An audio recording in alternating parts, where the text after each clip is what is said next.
Shout out to Bring Our Q, Julius, you legend. We're going to do a joint interview, yeah? Yeah, we'll do a joint interview, Julius. Thanks for the support.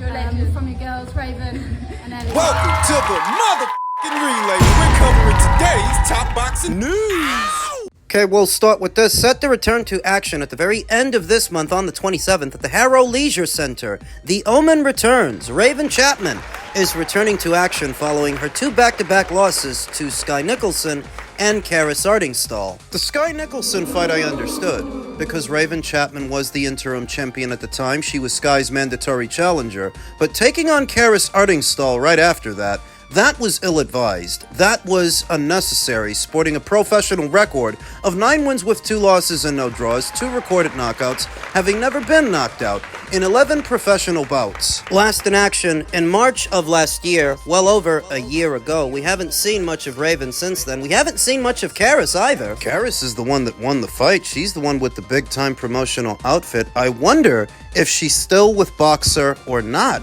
But alas, this video's not about Karis, it's about Raven. Even more interesting is that Raven seems to be moving down in weight, down to Super Bantam, where currently Ellie Scottney reigns as that division's undisputed champion. She'll be facing an opponent that has yet to be announced, but you have to figure, over a year out from her last fight, it's gonna be a jobber. It's gonna be a tune-up kind of opponent in a tune-up kind of fight. So she's making the same move that Skye Nicholson did following her loss to Tiara Brown. She's moving down from feather to Super Bantam on the premise that, down there, she might punch a bit harder, land with more authority, since the girls down there are a little bit smaller, and at the same time, all 4 alphabet titles are set to be up for grabs because Ellie's not staying there. By now, everybody knows Ellie's gonna be moving up, so Raven is moving down. Skye Nicholson has already been elevated from interim to full WBC champion, leaving 3 other titles for Raven Chapman to fight for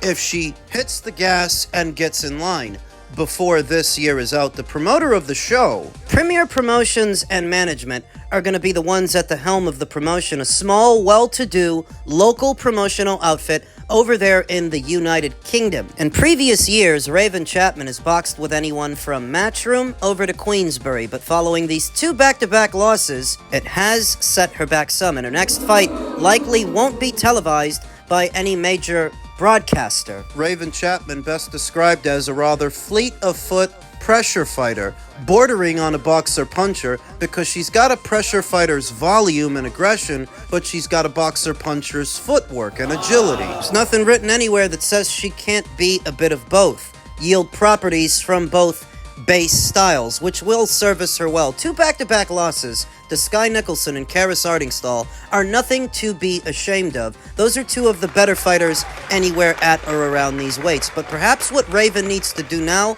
is slow down a bit. Put a bit of distance between herself and those 2 back-to-back losses to Skye and Karis. Have a couple more fights with a couple more jobbers. She's only 32 years old. It's really not old for a woman boxer. She's got many more good years to give to the sport of boxing, and she can rebuild if she goes about things the right way. I think it's a good idea to move down to Super Bantamweight at this time. Winning a title there may be a lot easier than trying to win one at feather. Good strategy. And I look forward to her ring return. We will see who she ends up fighting as the fight date approaches. Men's welterweight news. Former WBO lightweight champion Keyshawn Davis moves to number 1 in the WBO welterweight rankings, which lines him up for a Devin Haney fight.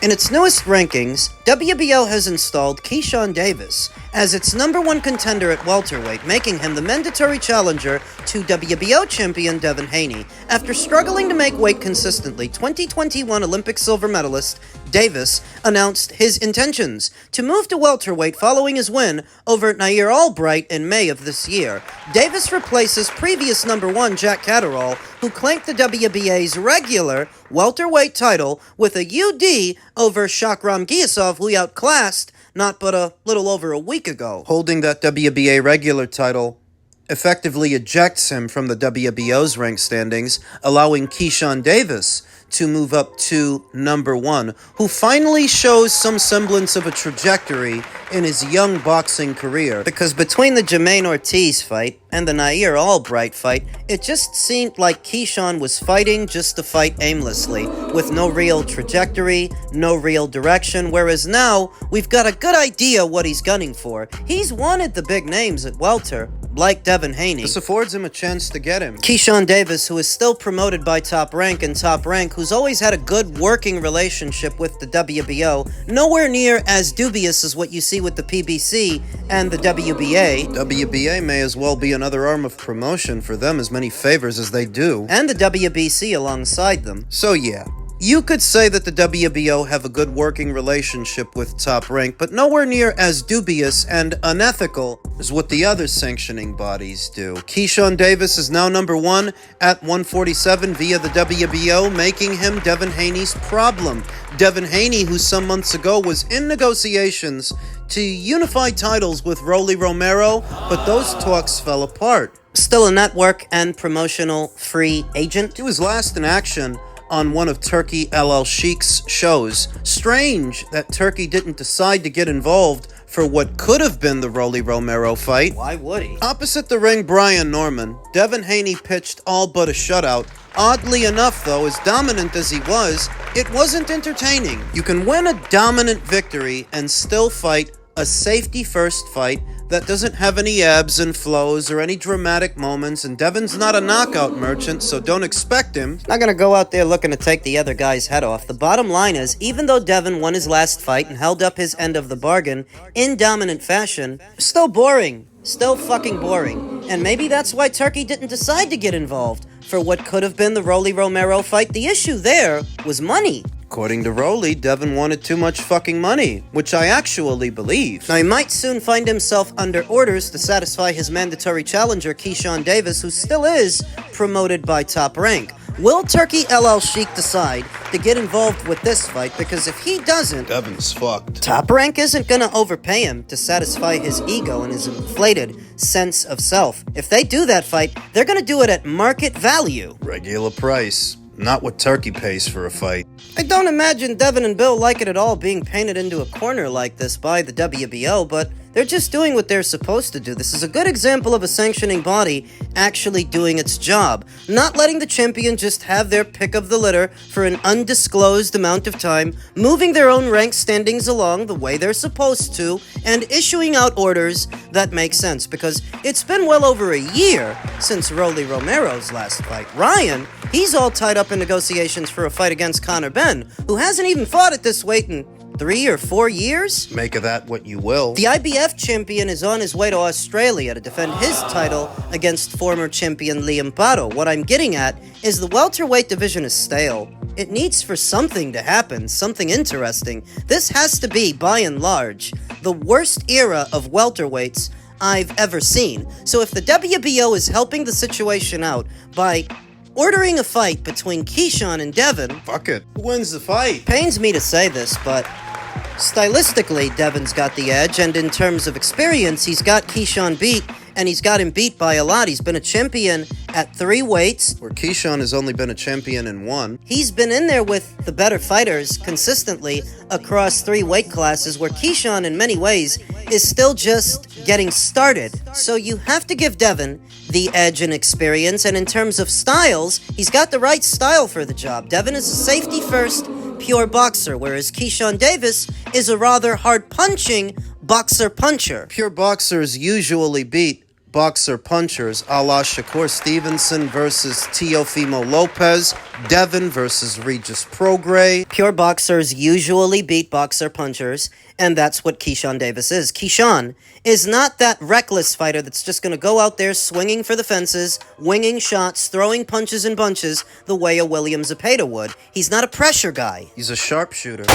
He can stop you if you give him the opportunity, if you make a mistake, and that's where Devin's got the edge, because he's a safety-first fighter. He's gonna fight you long distance behind his jab. Move and punch, stepping out of range, circling away, barely engaging. He won't allow himself to make any mistakes that a boxer-puncher could capitalize on. So Keyshawn, he's either gonna end up playing Devin Haney's game, fighting Devin Haney's fight, or He's going to step up in class, rise to the occasion, get out there, and create opportunities if Devin doesn't want to give him one. That's what the really elite level boxer punchers do, the A-plus boxer punchers. If they're fighting a guy who won't engage and won't open up, they'll open him up, find holes around the guard, manipulate it. But we don't know if Keyshawn Davis is that ilk of boxer puncher. Would any of you out there say that he's an A+?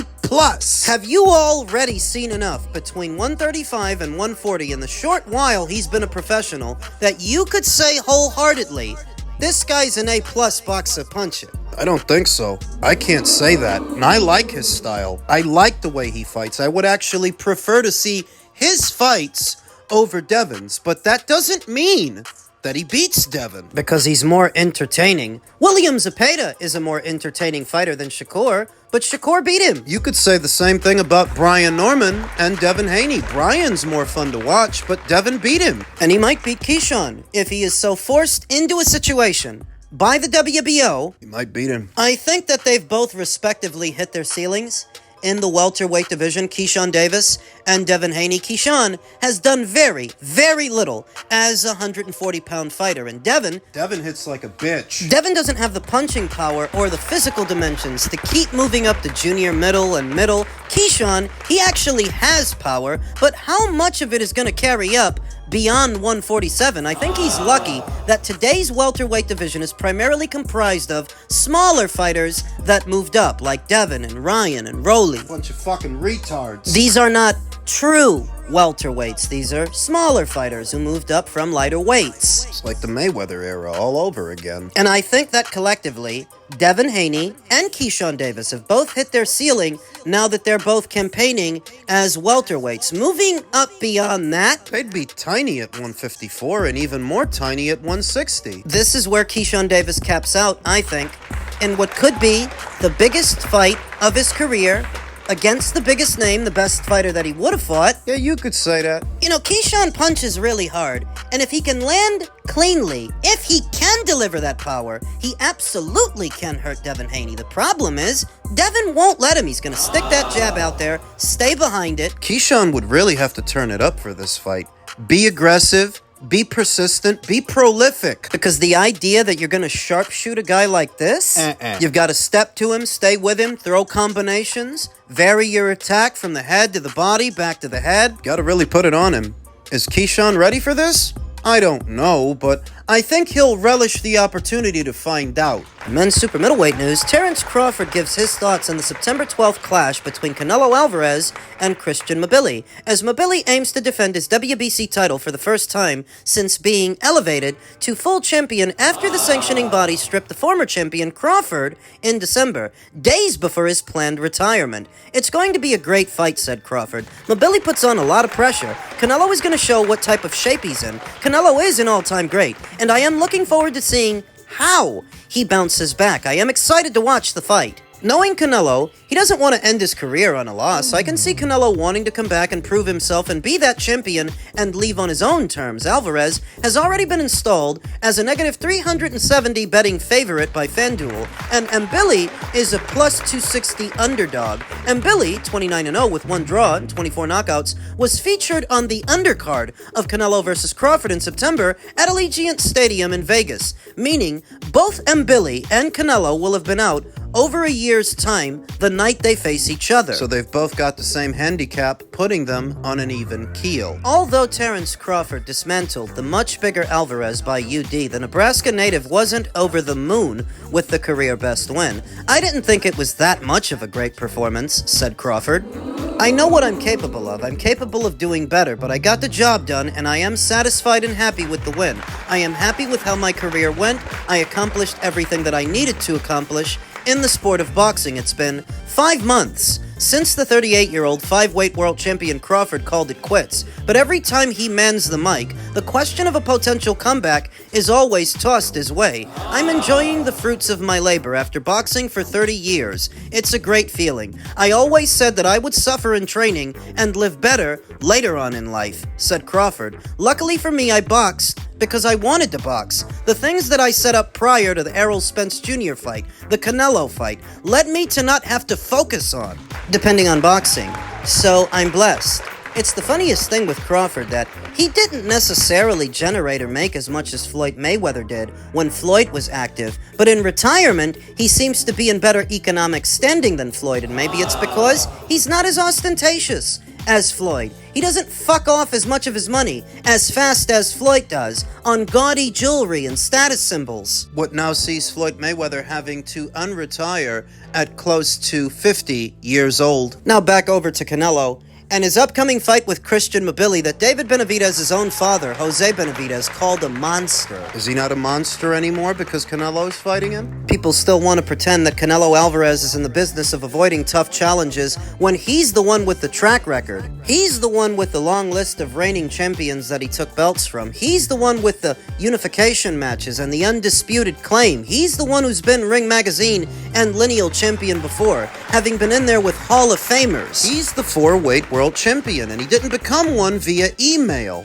like some others. The Christian Mbilli fight for me is proof positive that Canelo Alvarez is not in the business of avoiding tough challenges, because that's what this is. This is a bigger, younger, unbeaten fighter, a physical fighter, the worst kind of fighter to take on after a long layoff and surgery. Because they're not going to give you time to think. They're not going to give you time to breathe. They don't want to fight you on your terms, and they're not there to fence and fiddle and stare at you for 3 minutes at a time. It's just like Terrence said. This fight will reveal to us what shape Canelo Alvarez is really in. Because if you ask Canelo, Mbilli has zero chance to win. That's what he said. And I expect him to, because Canelo is a competitor. He's a very, very competitive guy. A very proud fighter. So if you ask him, Mbilli has zero chance to win. That's what he said. But the way I see it, a victory for Canelo is contingent upon his ability to keep the counters coming. Because Canelo is a talented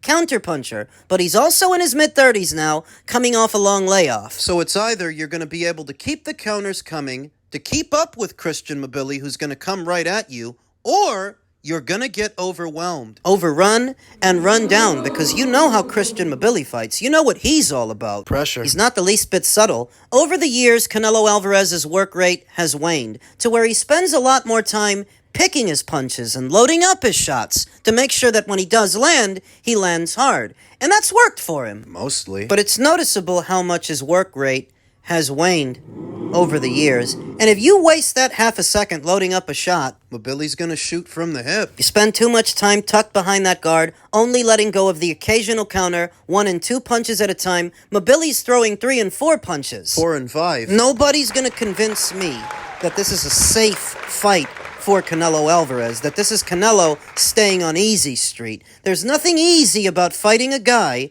like Christian Mbilli, least of all off a long layoff and in your mid-30s. Bigger, younger, an unbeaten champion. I mean, if this is Canelo Alvarez taking it easy, then what the fuck has David Benavidez been doing? Has he been on holiday his whole career? He must have been if you guys think this upcoming fight is easy. I look forward to finding out what it is Canelo Alvarez has left, but I'm just saying, it's not a foregone conclusion that he wins. I hope he does. But he might not.